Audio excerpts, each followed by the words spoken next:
ज्येष्ठ समाजवादी नेते, पुरोगामी विचारवंत, युवा क्रांती दलाचे संस्थापक आणि महाराष्ट्र गांधी स्मारक निधीचे अध्यक्ष डॉक्टर कुमार सप्तर्षी यांचं पुण्यात दुःखद निधन झालंय। वयाच्या 85व्या वर्षी त्यांनी अखेरचा श्वास घेतलाय।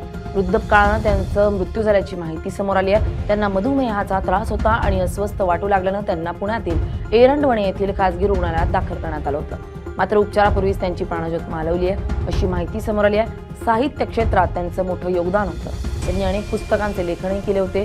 त्यांच्या निधनानंतर समाजवादी विचारवंत, पत्रकार आणि विविध क्षेत्रातील मान्यवरांकडून त्यांना श्रद्धांजली अर्पण केली जाते। कुमार सप्तर्षी यांचा मुलगा कबीर सप्तर्षी इंग्लंडहून आल्यानंतर सोमवारी त्यांच्या पार्थिवावर अंत्यसंस्कार होईल, अशी माहिती समोर आली आहे। सोमवारी सकाळी 10 ते 12 वाजेपर्यंत त्यांचं पार्थिव अंत्यदर्शनासाठी कोथरूडमधील गांधी भवन इथं ठेवलं जाईल। त्यानंतर अंत्यसंस्कार होतील, अशी माहिती आहे। त्यांच्या निधनाची बातमी समोर येताच शरद पवार, उपमुख्यमंत्री एकनाथ शिंदे, उपमुख्यमंत्री सुनेत्रा पवार यांनी ट्विट करत दुःख व्यक्त केलं। महाराष्ट्रातील सामाजिक आणि वैचारिक चळवळींमध्ये ज्येष्ठ गांधीवादी विचारवंत व युवक क्रांती दलाचे संस्थापक डॉक्टर कुमार सप्तर्षी यांच्या निधनाची बातमी अत्यंत हृदयद्रावक आहे। त्यांच्या जाण्यानं राज्याच्या पुरोगामी चळवळींचं मोठं नुकसान झालंय।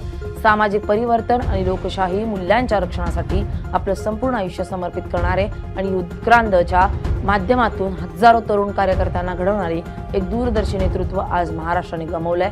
आपल्या लेखनातून सामाजिक बंधुभाव, शांतता आणि परिवर्तनाचा संदेश देणारे डॉक्टर कुमार सप्तर्षी आपल्या विचारांच्या माध्यमातून भावी पिढ्यांना मार्गदर्शन करत राहतील।